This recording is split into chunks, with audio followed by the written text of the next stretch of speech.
And welcome back, folks. We'll be casting crowd control versus ham Doge or Doge tonight here in about 5 minutes, and we're just getting the team set up here.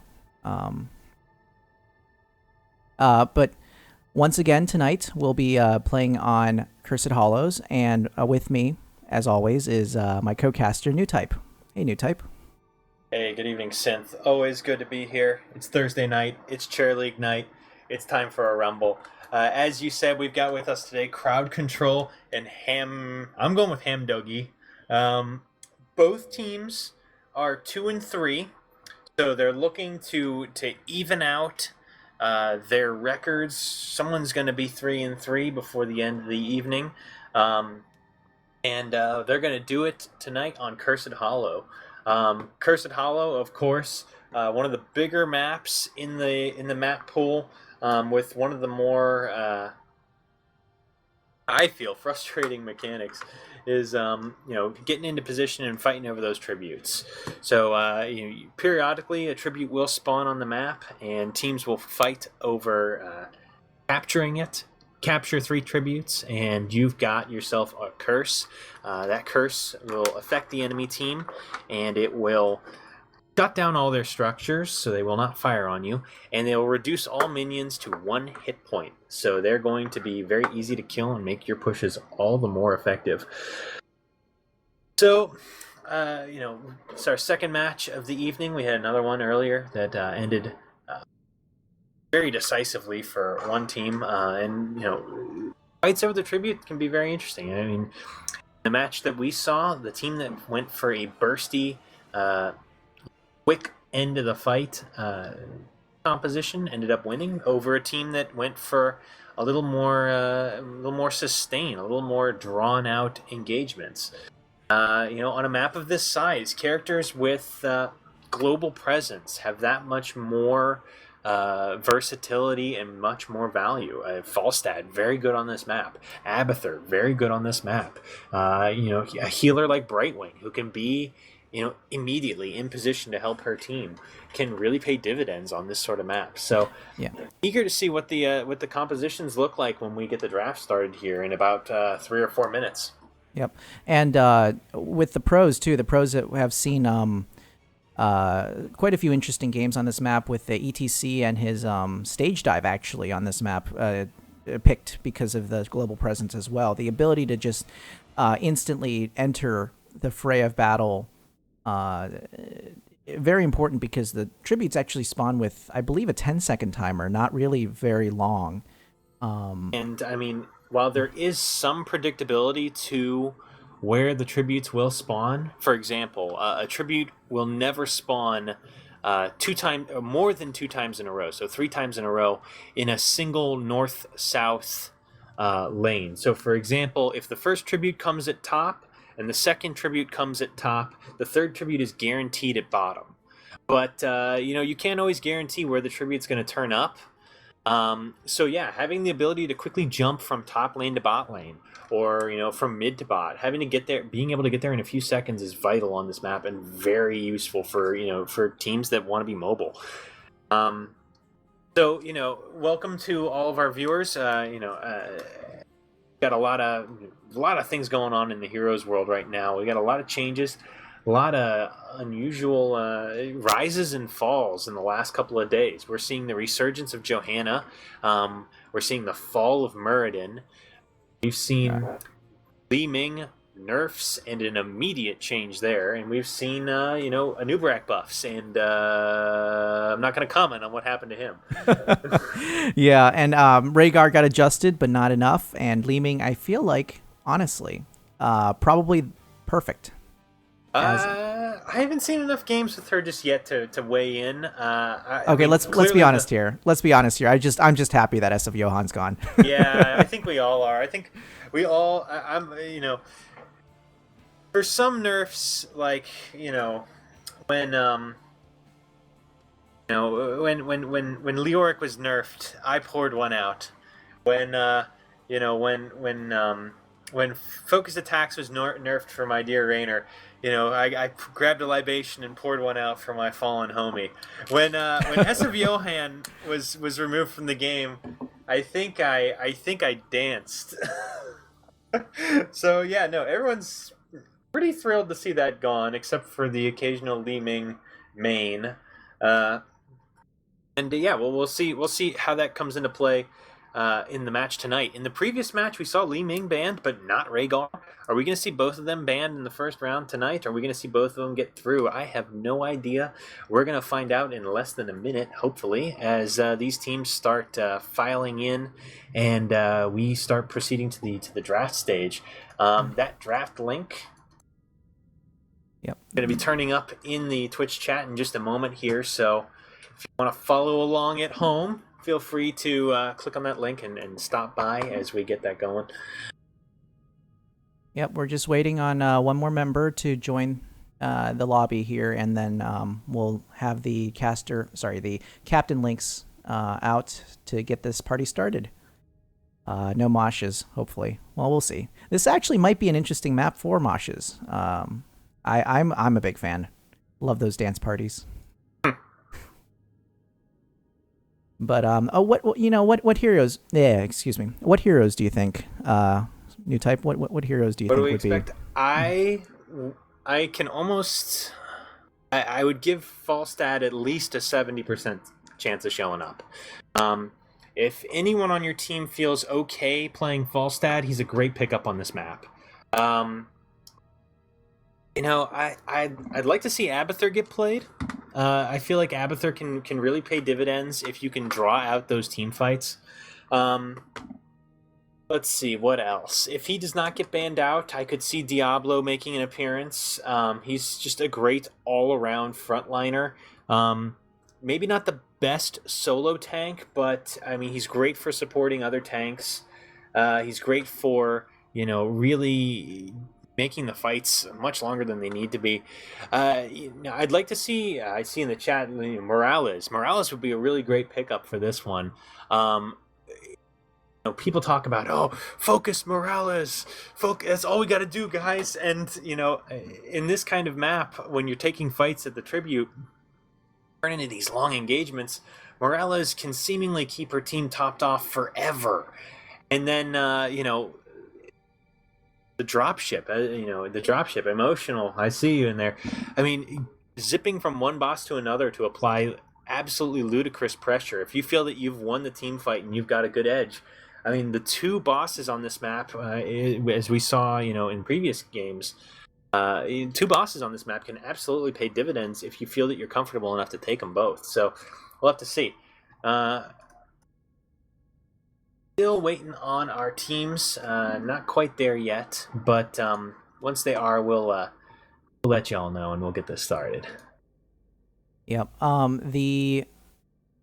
Interesting. You mentioned Morales. Morales wasn't even addressed in the last game we casted, and I feel like that's a bit of an oversight there. She is extremely strong. I mean, we saw a double support, which wasn't a bad idea, and the Tassadar Rhaegar can work fairly well. It's all about execution. It's all about execution with these heroes. I mean, I've seen great Gazlo plays. I've seen reworked Nova actually make plays. So it's all about how you execute and how you coordinate with the rest of your team. That's what's going to win these fights is, if you do take heroes with global presence, if you take Falstad, being disciplined enough to know when you can stay in lane and when you got to fly down to your team. Or, if you're playing Brightwing, knowing when to blink in onto your team to, optimize the engagement for your tank. This is going to be a battle of whose teamwork is more regimented and who's got a better, feel for the heroes. The draft is only half the battle. Mm-hmm. Yeah, as we saw last game, clearly. Yeah. You can win the draft and lose the war. Lose the engagements, yeah. Yeah. But we'll see. Honestly, it's it at this level of play, really, I feel like it's really the comfortableness that you are, or the comfortableness, I'm sorry, Yeah. the comfort level that you have with your characters.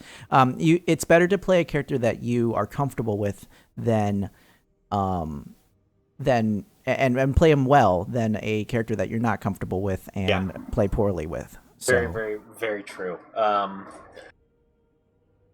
Yeah, I mean, this is not the place for testing out heroes or testing out theoretical counters. Oh man, I heard a Nubarak counters Li Ming. I've never played the Nubarak in my life, but now's the time to do it. We're gonna do it. I have no idea what these buttons do. I have no idea what these talents are, but I know that he has some sort of web thing. Yeah, this isn't rock paper scissors. Throwing a rock does not automatically counter paper. I mean, wait a minute. Wait, throwing a Nubarak does not automatically counter Li Ming. That's what I meant to say. I'm sorry.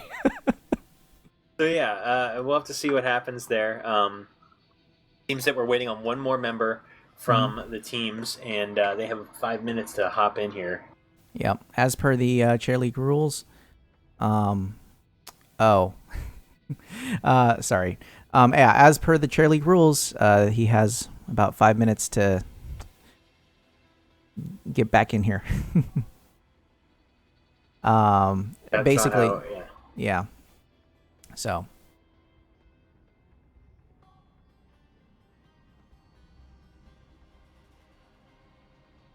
Anyway, so we may just get started here. I don't know if we'll be able to get this going, but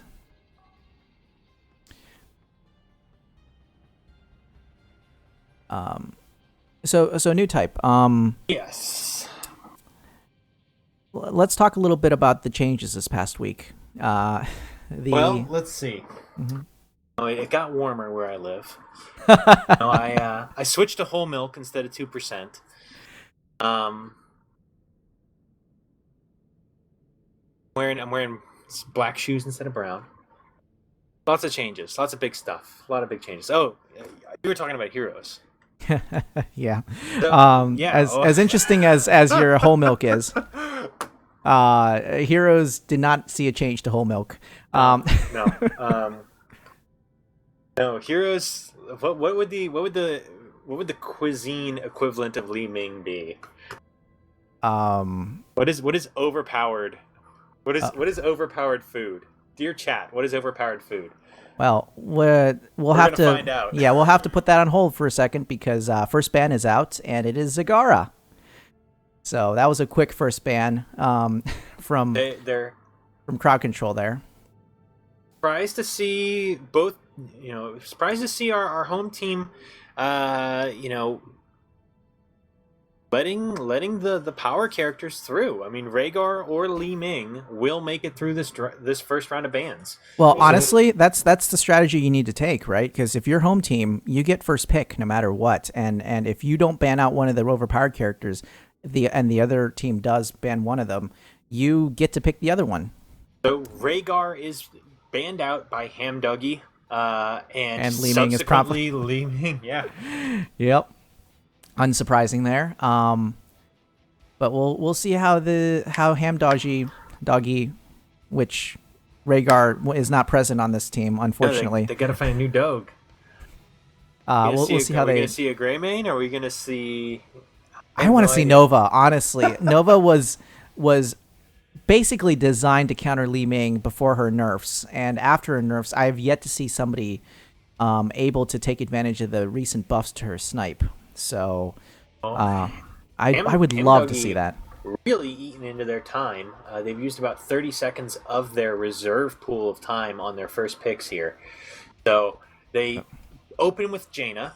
Very good place right now. Jaina has supplanted Kael'thas as sort of the go-to caster of choice when you don't have access to Li Ming. So not surprising.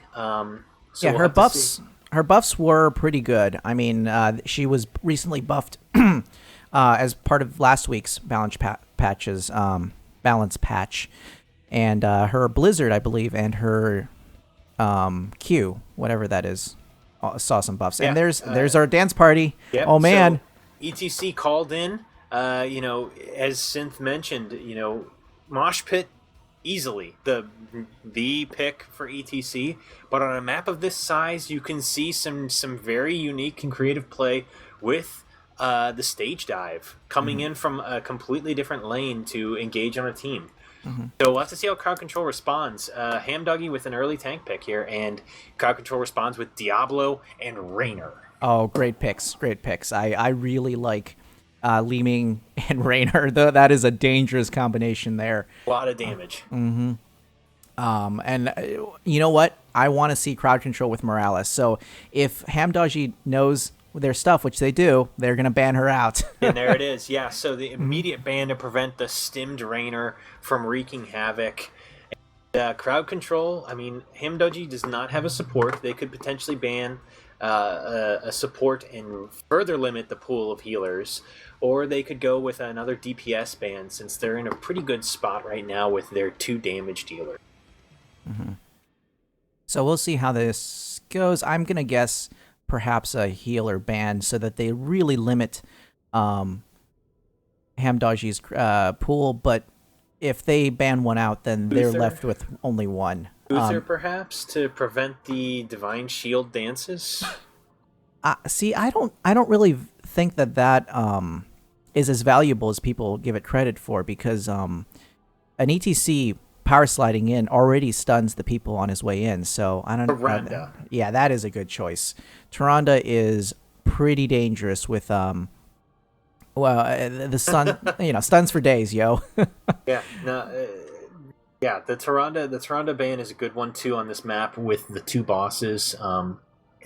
Getting rid of her Hunter's Mark, taking that off the table means that those bosses are not going to be bursted down nearly as quickly as they could be if a Tyrande was in play. And it denies some vision. It denies some map awareness, from the teams. With Tyrande's Owl, with her W skill, you can get a quick peek at what's going on the other side of the map and disrupt tributes. So it's a good solid smart ban. So Malfurion's seen on Ham Doggy here. Malfurion has some roots and some decent heals, but I don't know if he can keep up with Leeming's damage, to be honest with you. I mean, Malfurion could probably handle a auto attack based team if it was Raynor and perhaps another like Falstad. But yeah, the burst of Leeming is something you can't.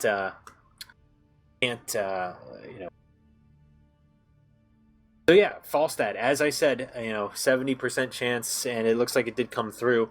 Falstad does get picked up in this draft, and there's going to be a lot of pressure placed on this Falstad player to make plays with his flight. He's going to be Falstad. He is going to be asked to go to lanes, solo lanes, while things are happening elsewhere, and to fly in to support fights at odd times. I mean, the key to playing this Falstad correctly on this map is to pull in different directions to be active in areas other than where the team fight's going to happen, and then flying in at the right time. So we see Uther here picked up by Crowd Control.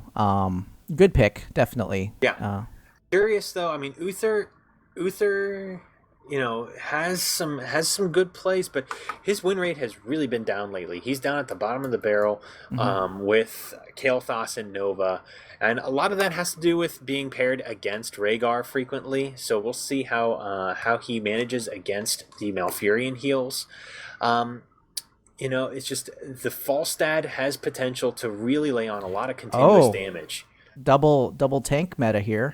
Not surprising either, because Diablo does not fare very well in the late game when he starts dying and his HP pool starts shrinking compared to how it is when it's topped off with souls. So Muradin's a good pick. Muradin also provides a long range stun along with Uther to interrupt those mosh pits. Absolutely, that is a very valid concern here. Uther cannot get close enough to stun ETC out of his mosh with Uther's standard. He'd have to talent into it if he wanted to really get rid of that mosh pit. So, Ham Doggy coming down to the wire here with their last pick. They got 4 seconds left, and they go with Leoric. All right. Oh, so we got a lot of people punching each other in the face in this match. Lots of frontliners looking to do damage. and support a caster and an auto attacker in the back line. So this has got, oddly symmetric teams, but at the same time very different play styles from both. So interesting.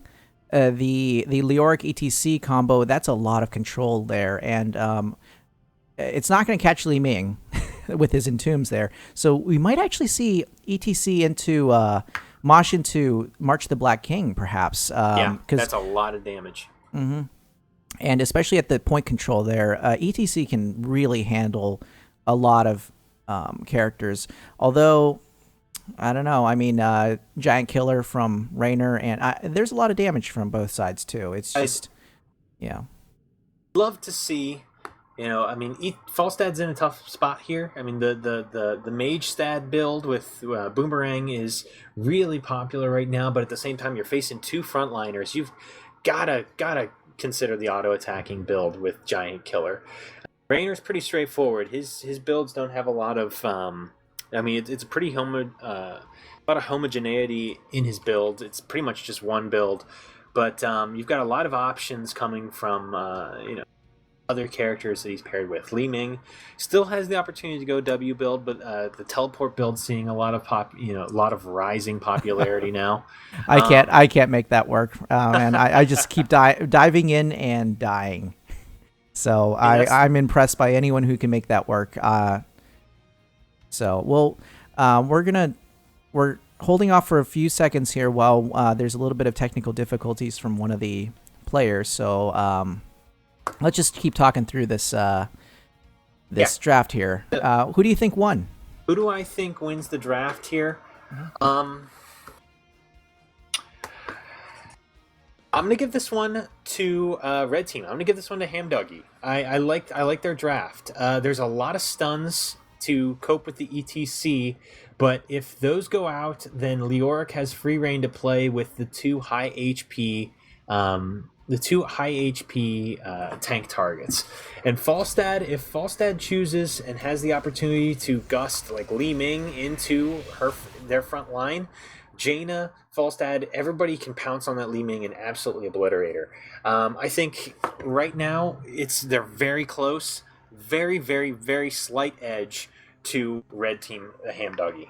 Yeah, honestly, the availability, the choices really on Hamdoggy,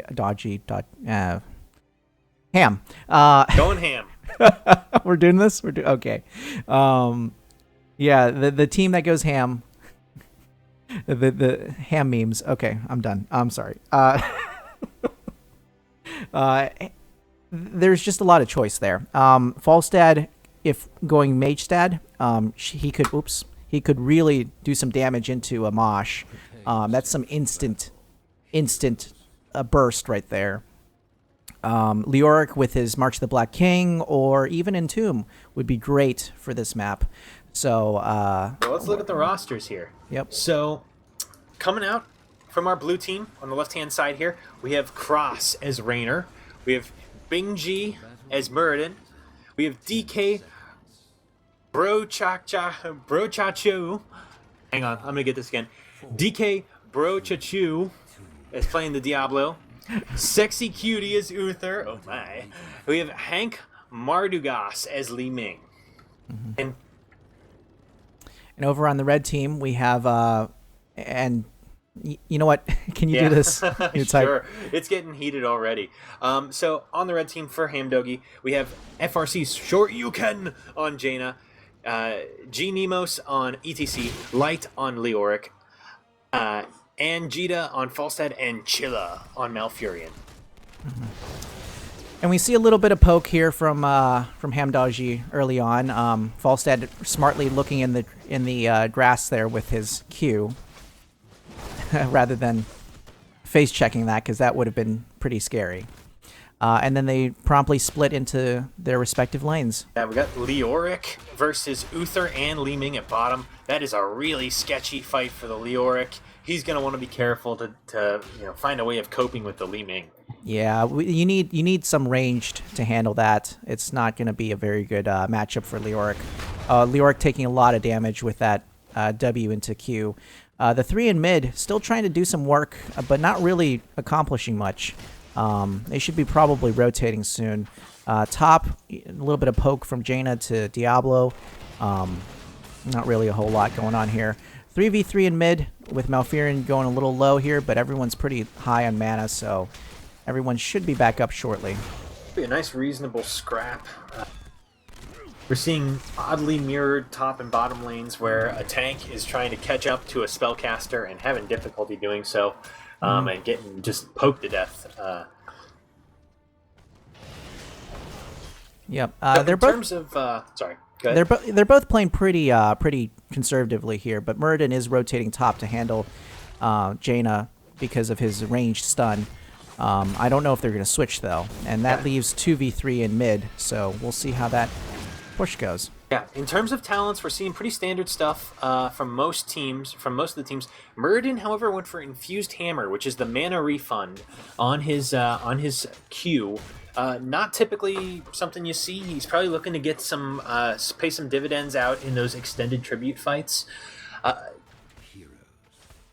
Very standard things: reanimation, seasoned marksman's coming out from the auto attackers, and as we hit level 4, the first tribute arrives, and we're seeing crowd control go for the siege camp on their top lane here. Yeah, and the timing was a little bit off there. They should have started a little bit earlier if they wanted to really capitalize this, because they're now way out of position for this fight. Yeah, they're going to be late to the party, and it looks like Hamdoggy's going to have a real easy time securing this. Muradin leaps into a pile of opposing team members, and he's going to have some difficulty sticking in there if they don't support him quickly. Now, Leoric had to back out already because of the amount of damage he was taking on the front line there. But the support arrives. The support arrives. Diablo and Raynor catch up, and now we got ourselves a fight. So it looks like Raynor gets picked off there, unfortunately. He was a little bit out of position. Oh, there's some very injured people here on crowd control. But ETC just did not have the HP to justify that jump in, and now the turnaround is real. Yeah, Uther's Uther's stun actually killing one of the members from Hamdoggy there. Your Ham really, really not being cooked all the way there. A little bit of raw ham. Oh, I'm sorry. I'm taking that a little too far. So the first tribute goes in favor of crowd control. They strung that fight out long enough for Diablo and Raynor to catch up. The initial jump in from Muradin was really gutsy, and I have to commend him for staying alive there. Falstad flies to top to help deal with the Siege Giants, and Jaina also supporting that. So those Siege Giants did actually get a fair amount of damage in, depleting all the ammunition of the 2 towers and doing a fair amount of damage. Expect some pressure coming in on those top towers relatively soon from crowd control. And everyone just pretty much back to lanes at this point. Looks like they're going to try the 3 in mid again for now, but Falstad is solo top, and he's getting punished for that with the Uther stun. Yeah, the Uther stun into the Raynor is just not a good time. Yeah, no, and these towers are going to go down here unless Raynor turns around. No, I think the minions are going to pick him off here. Well, okay. Jaina rotates up and saves the towers for the time being. One may go down still. Yep. Yep, just in time for the second tribute, and Uther is standing right on it there. And sexy cutie. As both teams hit 7 here, we're seeing cleanse picked up from both healers on both teams. Falstad is going for the auto attack secret weapon build. Jaina is going for a long range Ice Lance build. So Frostbolt, she's going for a full Q build at 4 and 7 here. All right, so everyone rotating in, but early pickoff of the tribute there from crowd control. And Jaina isolated by the Diablo and ruined by these follow-up damage of crowd control. ETC also in trouble and goes down. Yep. Oh, those stuns, man. Yeah, they're really laying in right now. Yep. So Li-Ming really showing her ability to just put down the damage when needed. Oh, and Leoric also sort of in a bad spot. Yep, and he goes down and a little slow on the Wraith Walk to get out, and they do capitalize on it. So they're gonna. Sorry, they're gonna pick up the top fort there, and White needs to be careful here because he does not want to zone in when the whole team is right here standing on him. Yeah, he may have been. He's a little bit out of position there. He Oh, might actually get no. picked off again from this 5-stack here. No. 5v1. Oh, yep, he is completely picked off again. Just a little bit of oversight there. Yeah, and so now that brings them to 10. And as the alts come out, we're seeing pretty standard alts from most of the players. We're seeing Divine Shield, Avatar, Hyperion, Apocalypse from the Diablo. So we've got yet another consistent ETC interrupt and Disintegrate. Yeah, and this is going to be a curse tribute here for crowd control. There's nothing Ham Doge can do to interrupt that. And Jaina is picked off in the middle, pushed a little too far, retreated from the Uther, but got grasped by the Muradin. And crowd control is really running away with it right now. Ham Doggy desperately trying to reach level 10. Yeah, and they're putting up a defense here, but there's just not enough on the field without Malfurion there healing. You can't run into 3v5s, 4v5s when you're this level down. Mm-hmm. Crowd control is knocking on the door of level 12. Ham Doggy not quite yet level 10. Mm-hmm. So they just got their 10s, and this presents themselves with the ability to maybe contest this fight a little bit. Yeah. They just gotta be very careful here. Yeah, Falstad a little bit low for this particular engagement. So in terms of alts for Ham Doggy, we're seeing Ring of Frost, Mosh Pit, Mighty Gust, and Tranquility. Leoric has not selected his alt yet. Mm-hmm. Yeah, this will be an interesting decision to make here. Crowd control smartly backing up a little bit because the curse was nearly over whenever everyone else was coming up, and if they had stayed, it would have been a very hard time to push back. Now they are going for broke. Yep. Ham Doggy going for their boss, looking to generate some momentum here, and crowd control sort of sniffing this out, also going for their boss in response. And this is going to actually really, there's a lot of potential for this boss to push. If crowd control pushes with this boss and decides not to defend, they could really go far with this. Yeah, it looks like crowd control. Crowd control, yeah, it does definitely look like they're going to push bottom with their boss. And because Ham Doggy's side is missing the fort there due to that last curse, they might be seeing a keep go down on this particular fight. Yeah, the defense has got to be rock solid here, but Jaina is not in the neighborhood. Jaina's off soaking. Unfortunately, she just beat back. Good. They're a talent down. They're facing a boss. They've got ults popping out on him. It is not looking good for Ham Doggy as Leoric goes down. Mm-hmm. And that Hyperion really doing the area denial there. Great timing on that. Oh, and there's the Mosh. Mosh comes out and catches quite a lot of crowd control. The ensuing Ring of Frost also doing damage. And two members of crowd control do go down. Uther and the Muradin do go down. Mm-hmm. So Ham Doggy trying to push this team out a little bit, but unfortunately leaving the boss to do some work on the core. However, I think the boss will go down before any core damage is done. And their own boss did get a fort and is punching at some keep structures. Will probably get a little bit of damage on the wall. And it's a general retreat for crowd control. Mm-hmm. The momentum, which had been on their side, is now swinging slightly into Ham Doggy's favor. Still a full 2-level lead for crowd control, but this is where you start to really generate momentum. Li Ming is potentially caught. Oh man, and Li Ming caught a little bit out of position there, but the Leoric turnaround onto Leoric was pretty fierce, and he's going to get punished for it. Yep. Pushed a little too far. Not much support for the Leoric there. He went chasing after the Li Ming, and when crowd control turned around and started busting him, there wasn't a whole lot that he could do to save himself. So Ham Doggy captures one tribute, and it looks like both teams are going to go back and work over some of their kinks. Yep. So both teams up now, and alts are coming. Slowly coming back up for both teams, so we'll see some interesting battles over the next tribute, I suspect.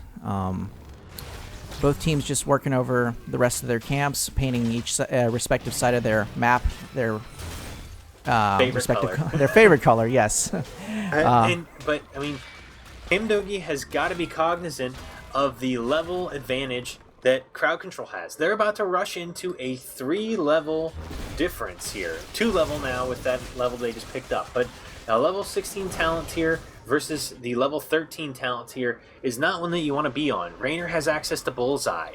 Yeah.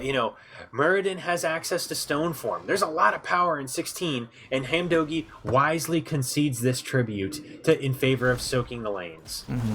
But mid has to be a little bit careful here because that's a 5v3 right there, and they just got flanked. Punished. They're punished hard. Malfurion goes down. Yep, Leoric is trying to get out. ETC is trying to get out, and they might. It looks like they do escape this safely. So Malfurion, unfortunately, suffering from the poor positioning choice. Yeah, in that situation, in those situations, you're going to want the less mobile characters to remain mounted. You're going to want those with reliable escapes like ETC and Leoric on the ground doing the damage. But as a Malfurion player, if you're in that position, you want to stay mounted in middle so that when that flank does come, you have an opportunity to get out. The root may not hit. The root, it's not always gonna be there for you. But thankfully, Malfurion is back up in time for this tribute, and we're gonna have a scrap here in the top lane. So Leoric at this time has 5 deaths, and playing a little bit of a Leoric. Walks right into devastation. But it's a 4-man mosh. Oh my gosh! Muradin is there to save the day. Yep. So unfortunately, they were not able to capitalize on that. Malfurion definitely suffering again from being a little bit out of position, a little bit too far into that, and Crowd Control does pick up the tribute as a response. The 4-man mosh, but Muradin is left out and successfully gets a Stormbolt out in time to save the rest of his team. And the boss here might actually present a problem for Hamdogi because they were 3 down whenever this boss was started. Now still 2 down, but they are out of ults at this point. Yeah, they're all tapped out. They just now hit 16, so they're going to be on an even talent tier for a brief period of time here. And Leoric is going in. Yeah, Leoric is going in. He doesn't have He does not have an Entomb for this, so he is going to suffer again. Cleaned up again. Mm-hmm. I'm not sure what he was hoping to accomplish there. I think he might have forgotten that he didn't have Entomb. Oh no! So unfortunately, I hate when that happens. So Crowd Control wisely choosing to push with the boss because this is where you capitalize. Yeah, this is dangerous. Few things go wrong for Hamdogi and they get cored here. A few things go right for Crowd Control and they're winning the game right here. Tranquility goes out to keep the team topped off, and Ring of Frost does not hit anyone. But March of the Black King used some sizable damage done to Crowd Control, and they're forced out. Yeah. Muradin goes down. Falstad flies, gusts them back into his That own is a team. great play, and Excellent. Divine Shield goes off on Li Ming to ensure her escape, but Uther is going to get picked off as a result of that. So we are left with just Diablo and Li Ming. Diablo not surviving, but rezzing very quickly because of his soul stones. Yeah, and Leoric is trying to actually catch Li Ming here, but he has to be a little bit careful because Diablo is counter chasing that actually. Yeah, and he's gonna probably disengage here. He has vision of Diablo. Hamdogi's gonna pick this tribute up, which they needed, and there's some serious timers for Crowd Control. They're gonna be down for at least another 15 seconds, and are gonna be without their healer for another 20. And they're looking to pick up that keep, which is smart here. They need to make this momentum swing in their favor a little bit. Yeah. Li Ming already back, and making Leoric suffer yet again, like she has many times in the other game that they're from. It's a little too far forward, yeah. Oh man, do you think he dropped any legendaries when he fell there? Well, considering he's Space King or Space Lord Leoric, he may have dropped something. Not sure. I think I've been conditioned to hear that ding in my sleep now. So Crowd Control picks up a boss, and a tribute spawns immediately after. Yeah, and if they can pick up this tribute, it's a curse tribute, and this might be a core situation for. This is make or break. Hamdoggy's got to make something happen here. Leoric's going to be up in seconds. Oh, there's the Mosh. Pulled in. Mosh goes off. Ring of Frost goes off. Diablo goes down. The March of the Black King goes off on that that Mosh, which is exactly what we were talking about earlier, capitalizing on that situation there. And Uther is going to get pinched off, but Divine shields himself to ensure his own escape. Oh, Falstad gets picked off by the... overextends chasing the Uther. Gets picked off by the Rainer there. So now it's a 4-on-3 from...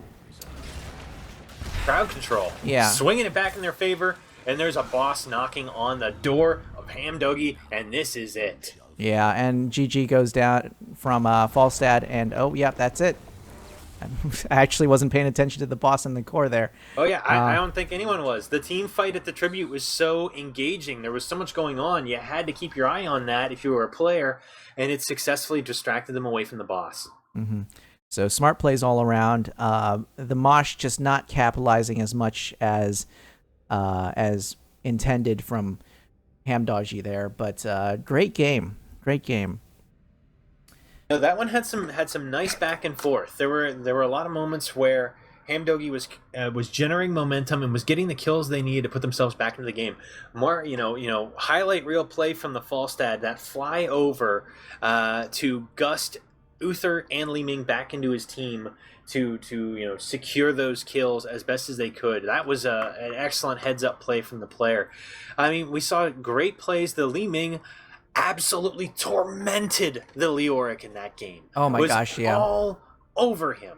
The Leoric had 9 deaths on that one, probably 8 of which were Li Ming's doing. Yeah, Li Ming with 9 killing blows and 11 assists on takedowns. That is involvement in every single one of Crowd Control's takedowns with the exception of 1. She was in every single takedown except 1. Rainer had a field day with the dual tanks. 58,000 damage, top in the charts. No surprise there. Just solid play. Solid play from our Crowd Control team, from Blue Team, and Hamdoggy. There were a lot of situations where they were running into 3v5, 4v5 fights, and just putting themselves further and further behind with the takedowns that they were giving up there. They lost a lot of the early tribute fights. They were slow on a couple of the early tribute fights, and that paid off for Crowd Control. They got a lot done in that first tribute, that first curse, that absolutely that crippled Hamdoggy in the late game. And Li Ming's build was very interesting, very high DPS build, very ranged high DPS build, mind you, and that really playing off of the fact that they had 2 tanks to sort of be that beefy front line, and just annihilating the other team from the back. Yeah, it was a hybrid Q and W build from Li Ming with glass cannon, so real confident of her tank's abilities to keep her safe. Well, not really possible to do a pure W build anymore. I mean, you can, but no telling if it'll be good anymore. The jury is still out. The jury is still out on Triumvirate. I mean that I feel we saw some very nice plays with Li Ming picking off characters from long range and being able to recast that W. So I mean we'll have to keep that on the sort of on the radar. And Uther taking a very sustain heavy build. Classic Uther here. Yeah, and I think, again, Malfurion just could not keep up with the amount of burst that came out of Li Ming and Rainer there. Those two comboed together just did so much damage. And, of course, Giant Killer coming out from Falstad and Rainer to capitalize on the heavy, heavy amounts of HP on both teams there. So... not a surprise, really. Is there anything else that you can see there, New Type, that is surprising to you? I can't say. I mean, March of the Black King, I think that is favored over Entomb in this situation. I mean, the targets that you want to Entomb are going to be the Rainer and the Li Ming. Raynor's never going to be close enough for the Entomb, and Li Ming's always going to be able to blink out of it. So I think March of the Black King is a smart pick for the Leoric. I just I feel like he only got the one real money shot with it, where it was the mosh into the mosh. Yeah. I think I would have liked to see a few more aggressive offensive gusts from Falstad. I would have liked to see him buying his team some extra time or messing with the formations of the opposing team by gusting at the outset of the fight as opposed to when things started to go wrong. Mm-hmm. I like to see some confidence with Falstad's gusting offensively as opposed to using it as a retreat mechanism. Yeah, the gust also, a lot of people miss this part, but it actually slows the enemy team as well, by 60%, in fact, for 5 seconds. Not the full amount for the 5 seconds, but the low cooldown combined with that slow can really put a damper on the initial engagement. And if you can do it well, you can separate out the team and actually be able to pick off one or two members of the opposing team while the other side tries to reposition themselves for the engagement. And especially on these maps with single point objectives, you're going to know where they are. Yeah, exactly. You're going to know where the back line is because everyone's going to be at this one point. Yeah, the party bushes are still party bushes, and the walls are pretty clear. Yeah. Now, I would have loved to see some gusts catching out the front line of crowd control, pushing them into a corner, pushing them into a wall, and then the ETC following up with the mosh pit. I would have liked to see Falstad positioning himself in a way to benefit his tanks. We saw that at some points, but it was mostly for the disengagements that we saw the gust come out. It's tough. It's tough. I mean, Jaina landed quite a few Ring of Frosts that helped swing a lot of fights, actually. I can recall at least 2 where she nabbed at least 3 people on crowd control. Crowd control. But, Jaina went with the Numbing Blast, Icy Veins, and Q build primarily. So, I don't fault Jaina for taking the Q build. I think it's a smart idea on this map when you have to interrupt tributes, and at that point it was fairly obvious that they were going to be doing a lot of the interrupting. I would have liked to see Northern Exposure at 16. I don't understand the decision to take Numbing Blast. Take Northern Exposure against these multiple tank heavy frontline compositions, these heavy melee compositions, so that you can get rid of those frontline targets faster. You can get to the juicy backline faster. Li Ming. Yeah, I mean, Li Ming was tucked behind her team consistently, very very well. Mm-hmm. Behind her team, and efforts were made to keep her alive. Uther always had the Divine Shield available, either for himself or for Li Ming. So I would have liked to see, Northern Exposure helping the damage dealers of Hamdoggy bring the fight to Li Ming by dropping some of those frontliners a little bit faster.